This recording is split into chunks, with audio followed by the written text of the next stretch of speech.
Let the historian tell how it was. They toiled westward on the sun's path, and by strength and skill and valor, they rolled the unknown back before them. The continent was crossed. The Republic had reached its farthest frontier. Meriwether Lewis's dream had come true. And the thing was done.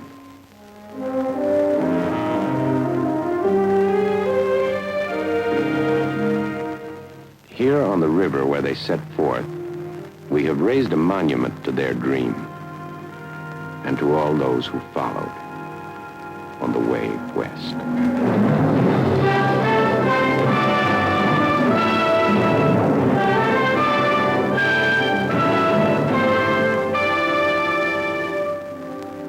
Their dream had shaped half a continent. How was their monument to find its form?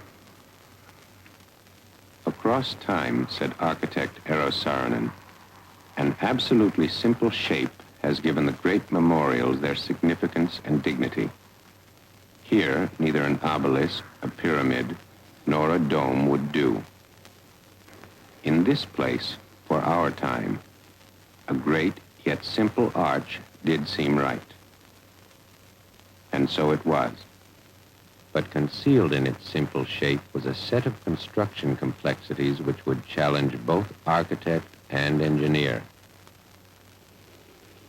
Unlike the arches of antiquity, it was too high to be built with scaffolds. Each leg had to be self-supporting till they were met and joined together. And each leg would have to carry on its back to 630 feet the machines and the men who would build it. Above 300 feet, the legs would tend to sway and flutter, so they'd have to stiffen them with steel tendons and bond the skins with concrete, forming building blocks heavy as a locomotive. It would stand higher than any monument in the land and weigh more than an aircraft carrier, yet be strong enough to sway only 18 inches in a 150-mile-per-hour wind. No detail could compromise its grace and beauty, but every component would have to bear its load across time, including the outer surface.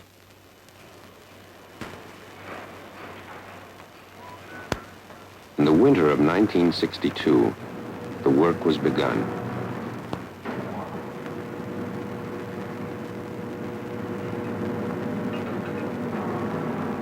They would handle over 900 tons of stainless steel before they were through. 165,000 square feet of quarter-inch plate, more than for any other single project in history.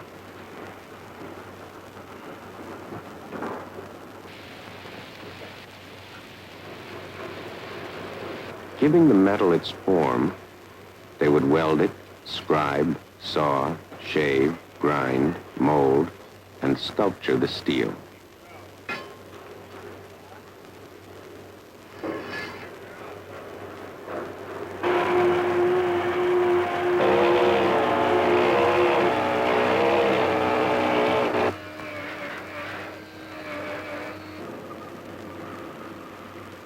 Before they were done, they would join together metal of most every shape and size.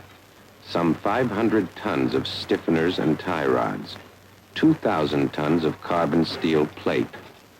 All this they would marry to the stainless, creating steel rectangles larger than a boxcar.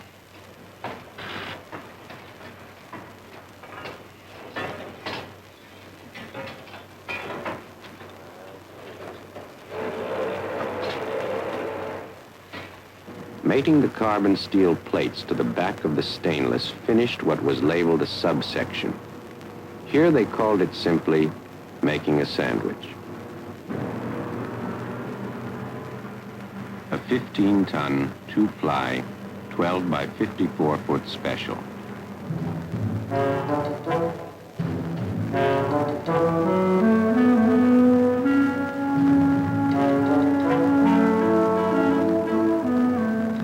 Steel bearing steel, away from from its Pennsylvania origins. In St. Louis, the triangular foundations had been formed and set. 26,000 tons of concrete sunk 60 feet down into native bedrock. They stood in their place now, ready to bear their first burden of steel.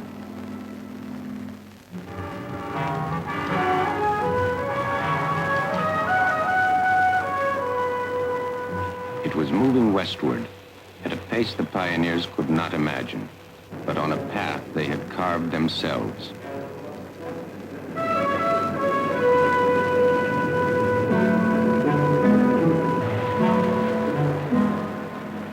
Finally, the Mississippi. Here on the river that still tells where the West began, they made ready to raise their span of steel. And the work was passed to the hand of the iron men. Getting up.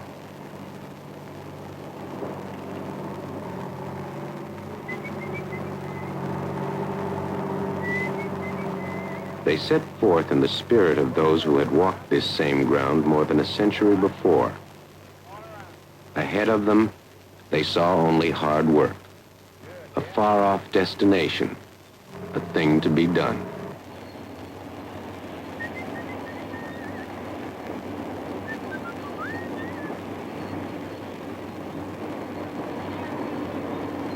They'd push 15 tons a fraction of an inch, lining it up precisely for the welder's final touch.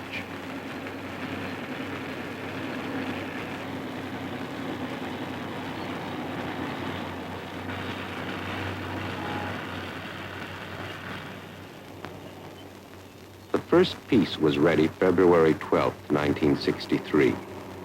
Close by, Lewis and Clark had set out to the sound of cannon shot and cheering. Only the silent snow would witness this beginning. Their goal was over 600 feet and several seasons in the distance. But they had begun. That side's pretty good. Let's look at the other. Here, their progress would be measured in 50-ton steel triangles, put together by men who were closer kin to the trappers and pioneers than they knew. Hey, Jim. Stick that tag line under over there. Stick that tag line under. Hey, John. He's sticking one under. They too were a mixed and scattered breed, men given to roaming and reshaping the face of the land.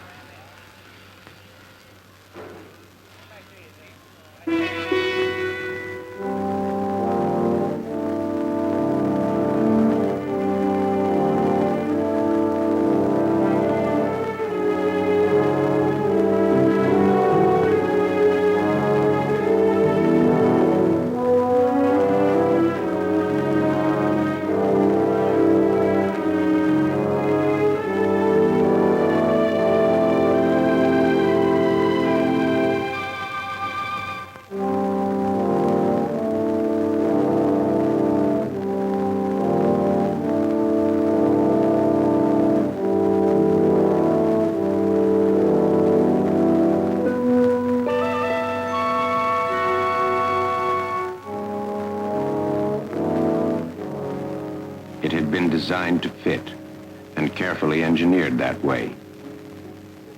But there were times when its builders would have to reach back for the same tools they had used for 100 years. Got another section of rubber in this.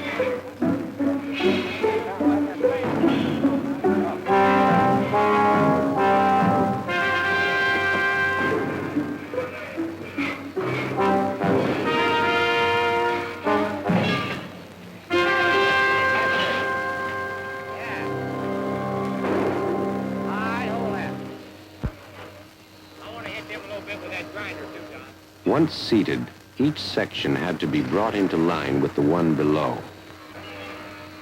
The welding gap would be honed to its proper 1/8 of an inch width and tack welded to true fit.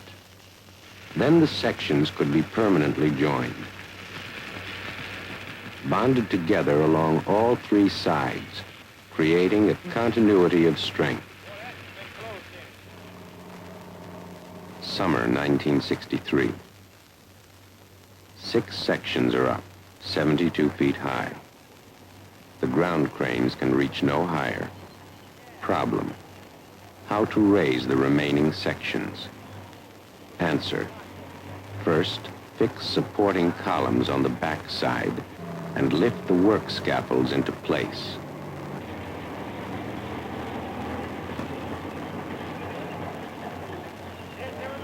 Then, pick up an 80-ton platform derrick, swing it into position, and attach it to the back side.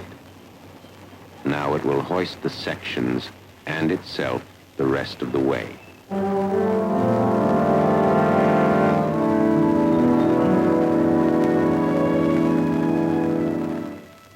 By the fall of '63, the distance they had come was reflected in the great river, and for the first time, its grand scale was apparent.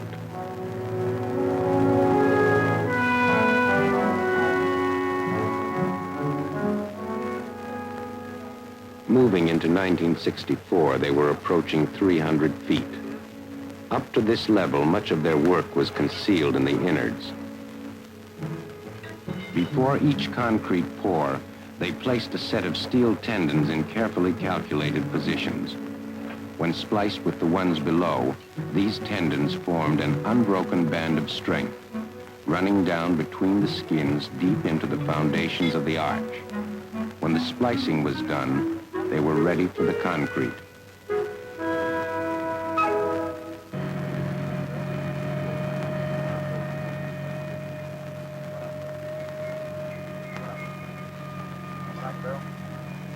They brought up over 25,000 tons of it, and its weight between the skins gave greater stability to the legs. Hold the main loader and boom out a little bit, Bill.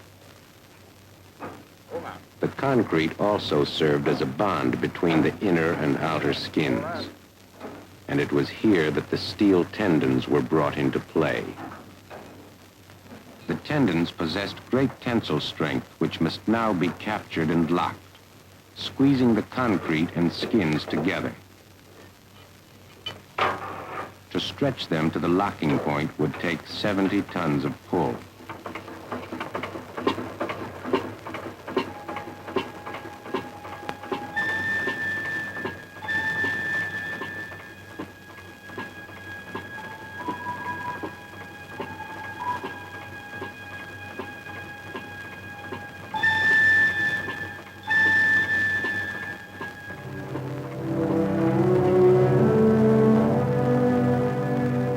Summer 1964.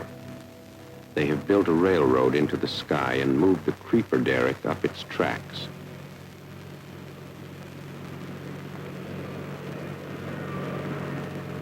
On this day, more track must be laid, and the creeper pulled up to its next station, 400 feet. First, the steel I-beam track is maneuvered onto the backside, eased into position, and bolted to the leg.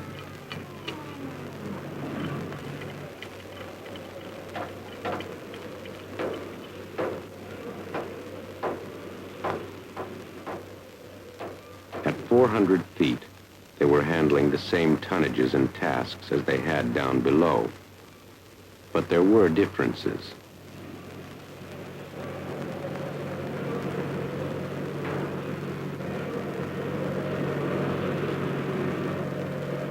The wind had increased with the height.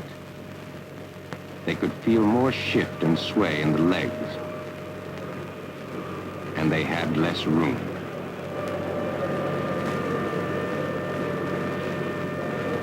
When the lifting bar and cable were fastened down tight, they were ready to lift.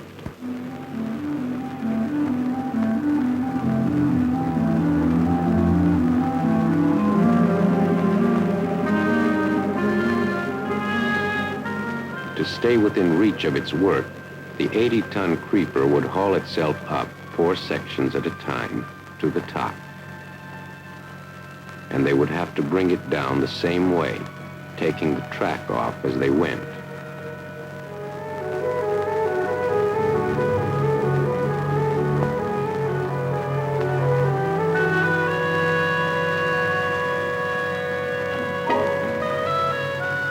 After each lift, they would lock it off, level and adjust the platform legs. Then they'd be ready once more to build higher.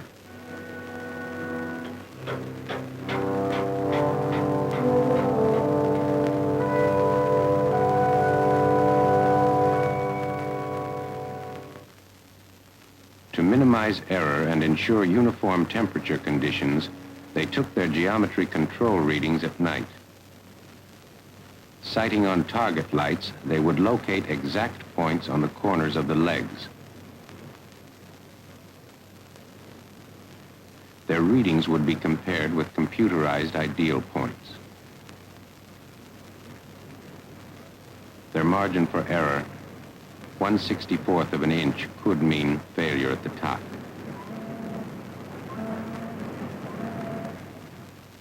Coming up easy. Hold steering. June 17th, 1965. On this morning, a 60-ton bridging strut will be lifted 530 feet. They have raised the legs too high now to stand alone. They must join them together before they can build any higher. 300 on the south bar. About I've got 300 right now, but 300 feet. Good. Well, we're right on the money. Yep, bar, just give me a reading about every 15 or 20 feet now. It's getting pretty high. 419. 420 going through the ship. Both of you are reading 420, Luther. We're right on the money. Looks like we can take over most any time. You know what they're going to do, don't you, Morgan? Yeah. 78, No, I'll be here. 79, 480 going through the shell. 480 feet. Okay, Bill, our big load's even with the top of the yard. 500 feet. Easy now, Bill, easy. I might stop you any time now. Hold that, Bill. Hold that. All right, both sides you stop, boys. All right, now, Bill, we're going to get our swing. We're going to get our swing. So swinging right, easy. Swinging right just as easy as you can. Just keep her nice and easy. Easy now. That's close. Hold that. Hold that swing. Have we got any bolt pins, Vito? What do you say? Have we got any bolt pins? Oh, the big bolts? Yeah. Yeah, they're putting them in now. They're putting lots of them in. Oh, good. You're going in all right, huh? Don't seem to be having a bit of trouble. Okay.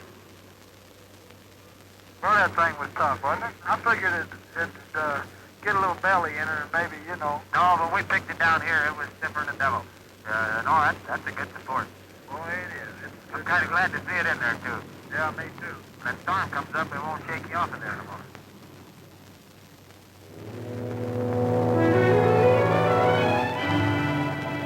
Late summer, 65. They've gained the pitchover point and can see now the cross-section of their work. The decreasing distance between them has become the measure of their goal. Okay. With luck, in a few weeks' time, they'll be close enough to touch.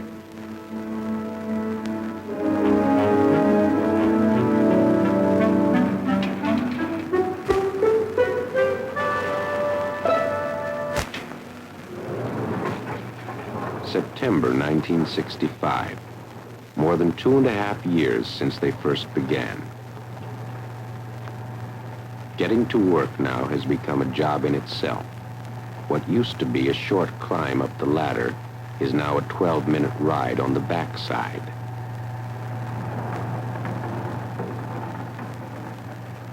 There were other signs. The decreasing size of the sections told them how far they had come.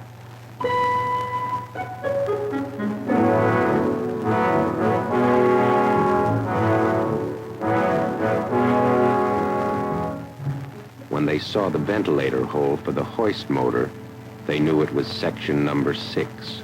Only 5 more to bring up.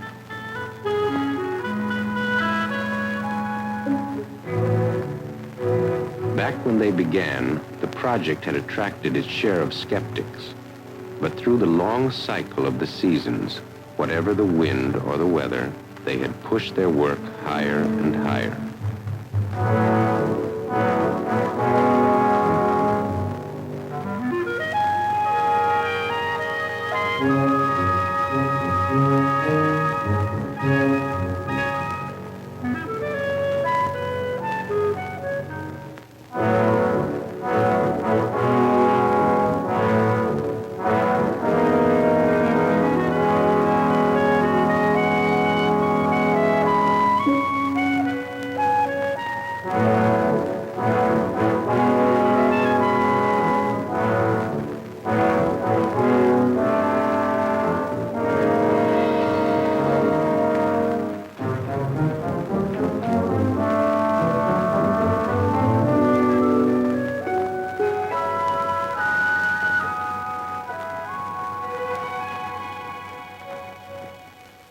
the beginning, it was predicted that 13 of them would never make it this far.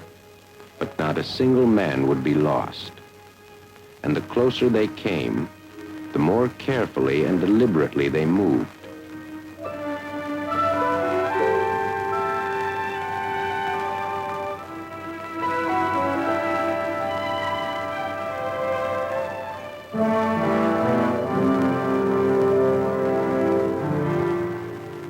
Section by section, piece by piece, they were closing in on their goal. And though no one spoke openly of it or revealed any outward sign, the end was clearly in sight.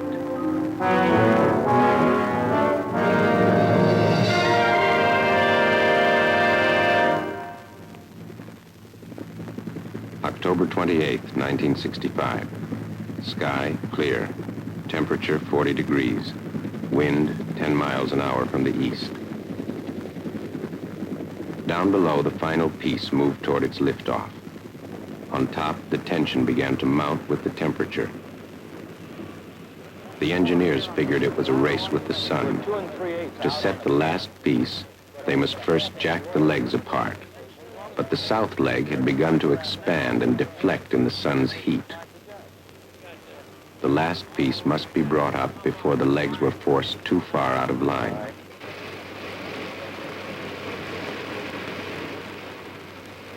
They would fight the heat with as much water as they could pump. But they sent up word that it would only work for a while, 45 minutes at the outside.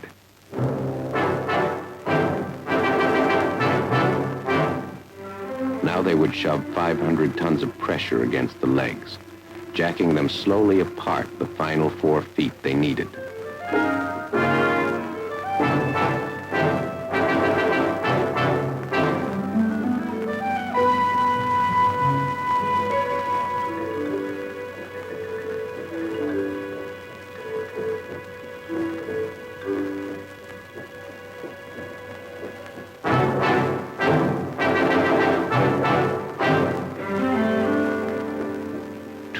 To go.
Just waiting on you, Waller. That a boy. Good boy, Bill. Good. Thanks. Take it out of here, Walter. Yeah. Bring it on. Coming up. Coming up on the main load. Coming up, Bill.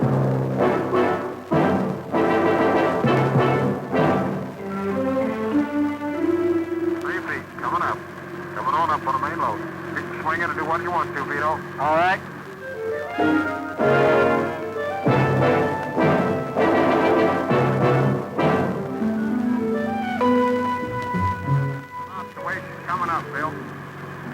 Vito, that's just about how it's going to come up.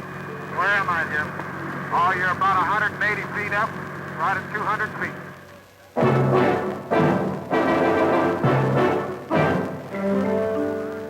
it's going to have to get a little closer before I can tell for sure, Vito. How far does the cantilever hang out? That thing sticks out about 8-10 feet. About 10 foot.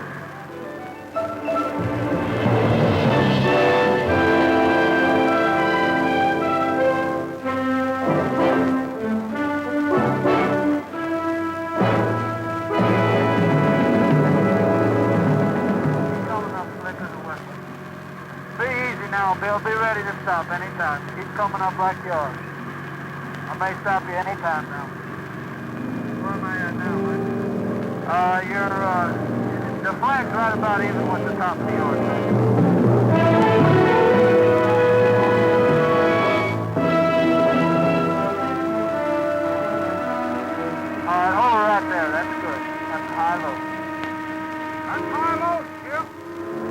That's hard. What's that all about? What's that? All them whistles. I don't know. Steamboats, I guess. Celebrate.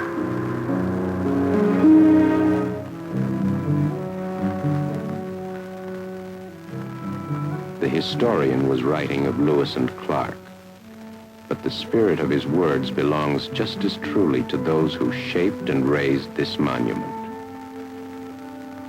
By strength and skill and valor, they rolled the unknown back before them. They were too weary, uncomfortable, and much too seasoned to rejoice. But an idea in the restless mind of Thomas Jefferson had been given flesh. Meriwether Lewis's dream had come true, and the thing was done.